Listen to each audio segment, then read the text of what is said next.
All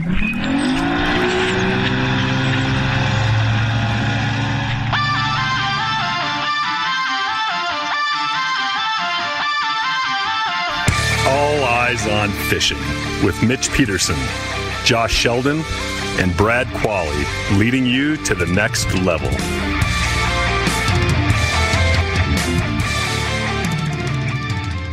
Everybody, welcome back to All Eyes on Fishing. Tonight we have a guest with us from Under Armour. A special guest. Special guest. Travis Gessley, he's been with Under Armour now since, would you say 2011? Is that how long you've been with them? Yeah, it'll be 10 years this July. So it's been a great run. Nice. It's been, awesome. So that's cool. So Travis is out of the Baltimore area, but he grew up as a kid around St. Louis, has done a lot of freshwater fishing. So we're going to talk a little bit about Under Armour. But we're also going to get into probably some of his youth fishing. I don't know. But what he's really doing now is some offshore fishing. Sounds like he's got a place down off of Florida. We're going to pick his brain because we went down there just kind of as, your normal tourists going down and fishing whenever we can. We get to do it a handful of times, but not like it sounds like you get to. So we're going to pick your brain, ask you some questions, and see how that goes. I'm going down in mid-April, so I need to pick his brain because we're going to go down and do some offshore. And so usually how this happens is he picks our brain all the time, Travis, because he really doesn't know. Travis, don't listen. So let's all try to help Josh. Yeah. Let's help Josh today. Yeah. So anyway, give us a little bit of rundown. What brought you on Under Armour, or how that goes? What they have going on right now? Yeah, so it's an interesting story, and things happen for a reason. So I grew up, like you said, outside of St. Louis, and went to Springfield, Missouri State. So I did a lot of fishing down there up Lake Taneycomo near Branson. Oh yeah. But right out of school, I started working at Rawlings, doing baseball equipment. They were based in St. Louis, and sure enough, I got to Under Armour. They recruited me to help them get into the baseball equipment business. So sure. I moved to Under Armour, the Baltimore area in 2011, started working on the baseball equipment, and then a job opening opened up in the hunt fish department. And, that sounds perfect. My passion. That sounds perfect. Yeah. I mean, I couldn't have timed it any better. So, that's my passion. That's what I love to do. So I jumped ship and moved over to hunt fish, and I've been doing it ever since. So I can't complain. I love my job. I get to do what I love for a living, which is, awesome. You can't ask for more than that. So, tell us a little bit about what's up and coming with the freshwater, saltwater side, whatever you want to talk about with Under Armour right now. Yeah. So, I mean, at Under Armour, we're kind of material nerds. It's, we're a premium brand, but, we offer premium technology. It's like, you get what you pay for. And we want to make sure that, as a consumer and a customer, that you see value in our products and there's a reason why you buy our products. So sure. Fishing specific, a couple of the technologies that we have in market is ISOChill. And really what ISOChill is, it's a cooling technology. And, when you're fishing, the elements that you want to protect yourself from the most is the sun, with the rays, sunburn, and then obviously the heat.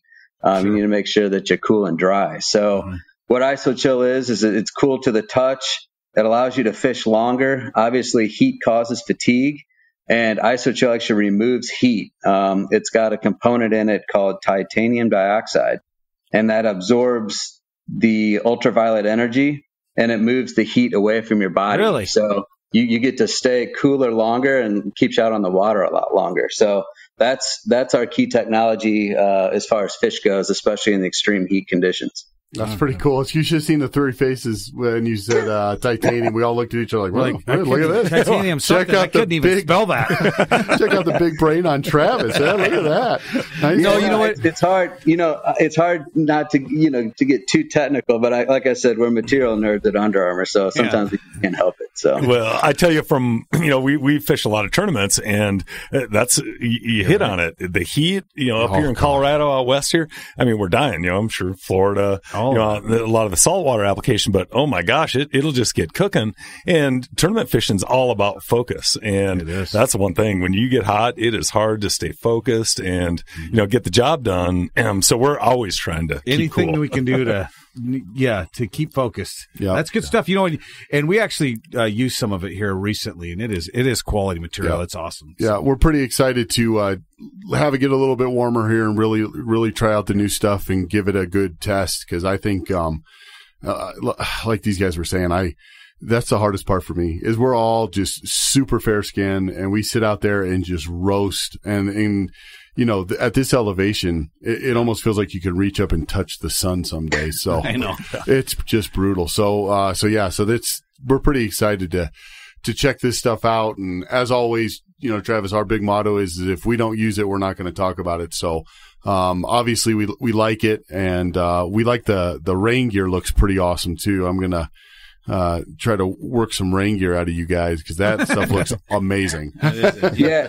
That's another thing too is, the rain gear for fish, it's called our Shoreman Gore-Tex, and it's actually pack light. So, we want to partner with the best partners. And, as far as staying dry, you can't beat Gore-Tex. Not at all.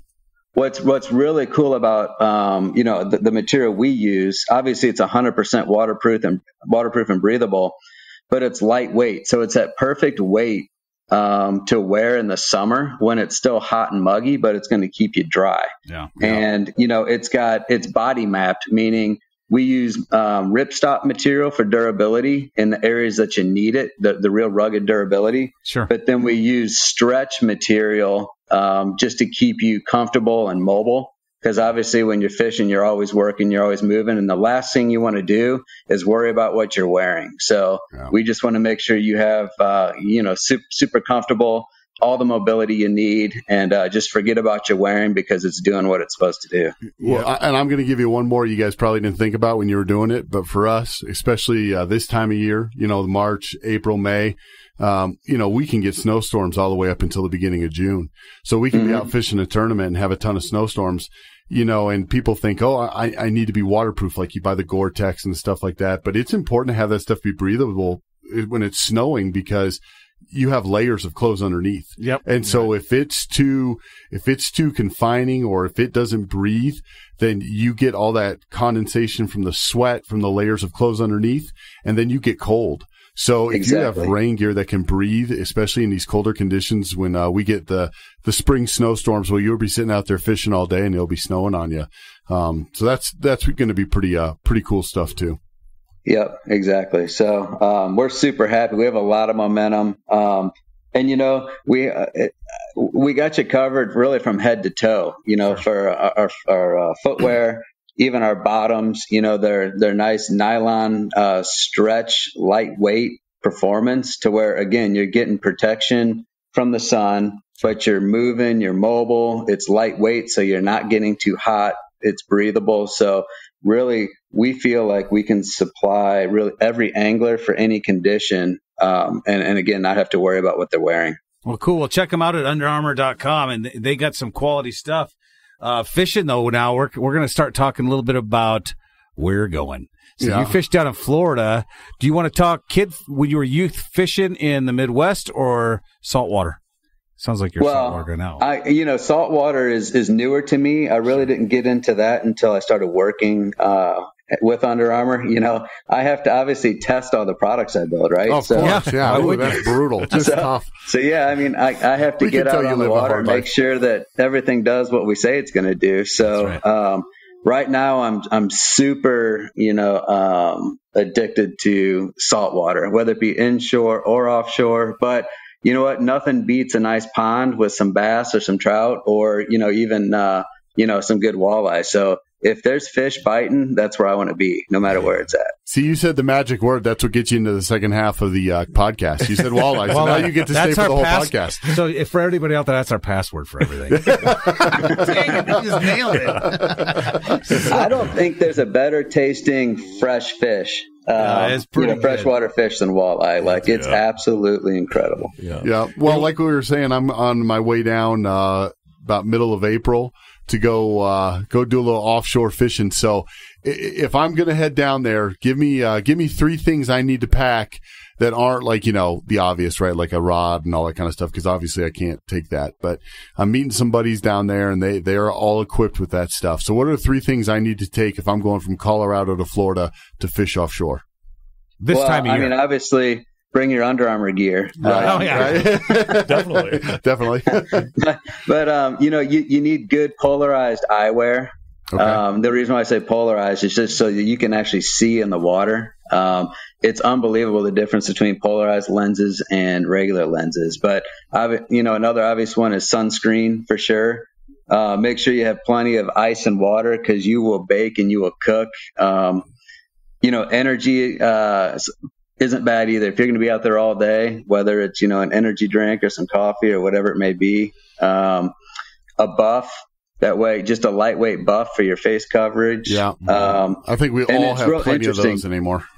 Yeah. I mean, depending on how far you go offshore, just make sure you have some kind of satellite, whether it's I don't know if you guys have it or whoever you go with, but, I use the Garmin InReach just in case you need to text or get a hold of somebody where you don't have cell service. So. Yeah. And do you, any tricks? I usually am not a seasick person, but if anybody's listening and they're like, you know what, I'd love to do that, but I get sick. Brad gets sick. We went fishing in Mexico and he was sick. We had to hold his hand and hold his hair back while he threw up over the side.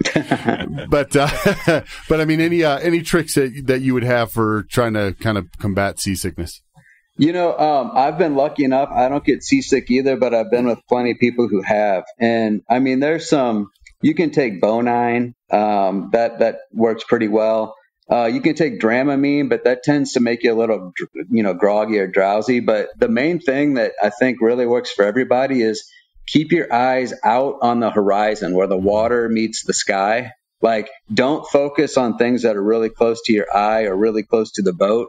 You want to look at the big picture, like look out far. And then that will kind of help your equilibrium out, and you won't feel the sensation of that rocking or your stomach starting to get upset. So I would say that'd probably be the best advice I have for you. That's cool. Nice. Well, I tell you what. So now we're set up. We've got our Under Armour fish gear. We've got our sunscreen. We've got everything. We're not going to get seasick because I was in the Navy. I'm not going to get seasick. Let's go. You're talking to Seaman Mitchell. Let's go out farther. I don't care. What I want to know, because I love saltwater fishing too. I don't get to do it very much, and I really just kind of do it from shore. But I'm intrigued by it, right? And all the species and different ways to do it and everything. And of course, I'm born and raised in Minnesota, so when I get to the ocean, I want to go for sharks. Even though salt guys are like, sharks, what are you doing? It's a junk fish. But so my question is, long story short, what is your favorite fish to target and why that species? So my 2 favorite fish to target is permit and mahi. And the reason is they're topwater fish, right? So they're sight fishing. So when you see them, you cast right to them. And obviously there's nothing better than watching the fish, hammer your bait. So that's probably the coolest thing. They're really cool looking fish as well. They're great picture fish, but really it's the sport of it. It's the sport of seeing the fish, targeting them, and then watch them eat. So what are you using? I mean, you're using spinning gear probably of some sort, but how are you casting those sight fishing? Tell us a little bit about what makes you successful when you're out there. Skiff boats, what kind of boats you fishing out of? What are you doing? I mean, really, when you're out there in the Keys like that, you're using, like an offshore center console boat. And they can range anywhere from, low 20 feet all the way up to, 50 feet, running, dual, triple, quad, Yamaha, Mercuries, you name it. But, I mean, you'll see every kind of boat down there. But, yeah, I mean, you just use topwater, jigs or lures, or, it's hard to beat fresh fish as well, in the live well, casting those out there and watching them eat. So that's pretty cool. Yeah. So just recently I saw a video on Facebook or whatever, where they were sight fishing for mahis, and it was a huge school that they were around, and it was ridiculous. I mean, they'd cast their bait out, and I couldn't tell if it was live bait or if it was some kind of crankbait or what it was, but the instant it hit the water, I mean, they came from every direction, and it was like, oh my gosh, I want to do that. I mean, do you experience that? I mean, like a whole school going nuts? Yes. In fact, there's a tournament that's run every summer. It's a 3-leg tournament called the Florida West Coast Blue Water Series. And it's run by Brian Turner and the Holland Grass team. And we go offshore 100 miles to get to the deep water. And we're actually out there looking for billfish, blue marlin, white marlin, sailfish, swordfish. Oh, yeah. But while we're doing that, there's obviously other fish out there. So while we're trolling for, the big trophy fish, we'll see schools of mahi. And like you said, once you see a school, you'll see them jump across, the back wake. You cast at them, and then all of a sudden the school, I mean, everybody's got a line in the water, and we're all getting hit at the same time, and then it's just chaos. Like That's awesome. It goes from like nothing going on to chaos in like 3 seconds. That's awesome. That is the best. So what kind of equipment do you have? I mean, what pound test line are you using? Are you using maybe like Berkeley Trilene Big Game? Like a fluoro? What are you using? Do you guys do super lines? What's your setup like? Yeah, I mean, there's so many different options. I mean, when things aren't working, you always try something else. But I mean, mainly it's, ballyhoo, we're running on the lines along with artificial lures.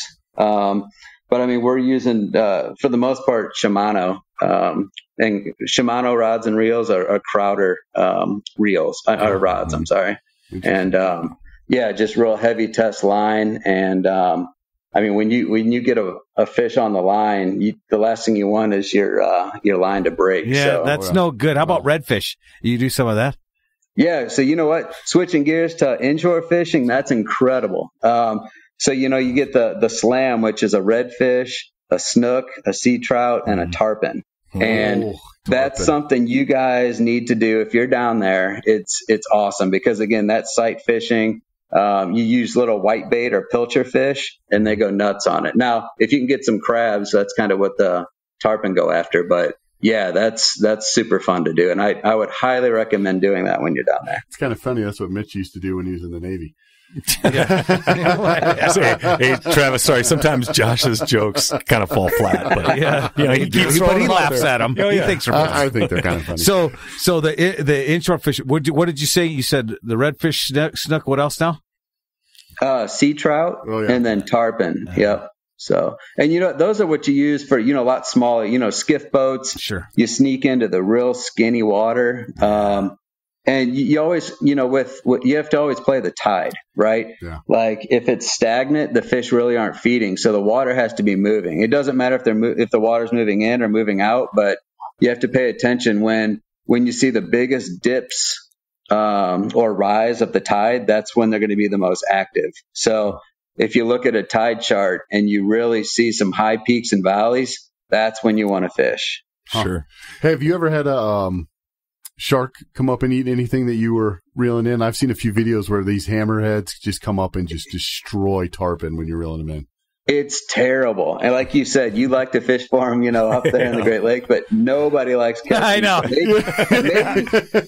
Maybe the first time you like catching a shark, but after that, you can be reeling something for, fighting something for a good 10 or 15 minutes. And then all of a sudden you get sharked and you pull up just like either nothing or maybe the head of a fish. Yeah. So it's really bad down there. Yeah. For us middle of the United States guys, when me and Mitch we're like, oh, let's go catch a shark. Yeah. But yeah, so I understand what you're saying though, because now the guys that are into the sport fishing like you are, no, you work hard to go after the fish, the species that you're, and have it bit off by a shark. Oh God! Yeah, especially a nice tuna, some awesome sushi, and you're reeling the thing in. You're fighting. You're sweating. You can, your arms are on fire from fighting this thing. And all of a sudden you can see the fish, and then you see a shark come and just smash it, and it just takes the wind right out of your sail. Hey, so real quick, back to the inshore fishing, like you mentioned, sneaking in on skinny water and stuff. When the tide's coming in or out, we'll say, so it's a hot time, so you're out there. Is there a particular depth that you kind of focus at, or is it could the fish just be anywhere? How do you find it depends on the season, like when they're spawning. Like in the summer, they're spawning on the beaches. So, I mean, if you're by boat, then really you can just pretty much come, 50 to 100 feet offshore and then just cast towards the beach.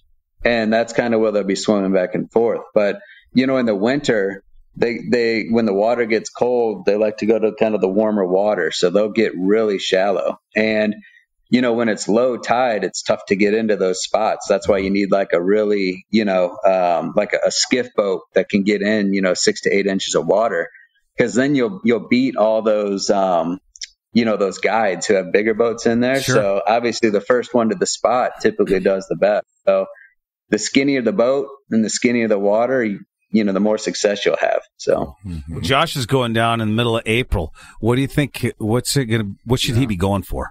Middle April, what would you say? Redfish and snook for sure. Well, here's the deal. The best part about it is that area is depending on weather. Like if it looks like it's going to be a windy day offshore and you're going to get beat up by the waves, then just fish inshore and just have a blast catching redfish and snook. But if the Gulf is nice and calm, almost like a lake, then you got to head offshore and, go meat fishing. So. That's what I'm that talking sounds about. awesome. Yeah, I heard the tuna is going to be one of the things. I heard they're running a little bit early this year. They're already started, but tuna was definitely one of the fish that we were going down to target. So, yeah, I mean, a nice yellowfin would be sweet. It's hard to beat yellowfin tuna. So that'd be awesome. I'm totally stoked. We only get 3 days, but it's going to be fishing from the second we step off the plane to the second they drag us back on and throw us on to come back to this landlocked state. Well, I was going to say, before you head down there, get in touch with me, and I can line you up with somebody, or maybe I'll be down there and we can head on the water together. That'd be awesome. That's what I'm talking about. Yeah, okay, absolutely. So me and Mitch we're going to book a trip now. Yeah.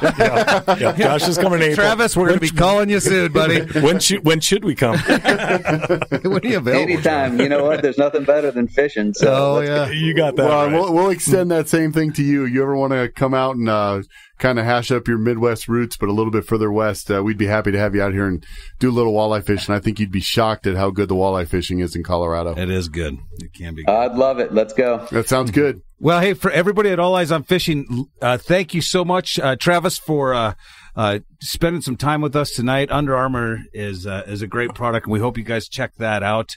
But to have this opportunity to sit down and talk to you a little bit about stuff that we don't get to do, we get to do it as very amateur, but still get to go out and do it. It's exciting. I'm all excited. I want to go. I want to go right now. Yeah, let's go. So we do appreciate your time. From everybody at All Eyes on Fishing, thanks a lot. Thank you, guys. Enjoyed it. This has been All Eyes on Fishing. Thanks for listening. If you like what you heard, go ahead and subscribe to The Next Level. And you can hear longer podcasts and more information on all of your favorite topics. And check us out at alleyesonfishing.com for apparel, blogs, and other information. Don't forget to check us out on Facebook, Twitter, Instagram, and YouTube. All Eyes on Fishing, leading you to the next level.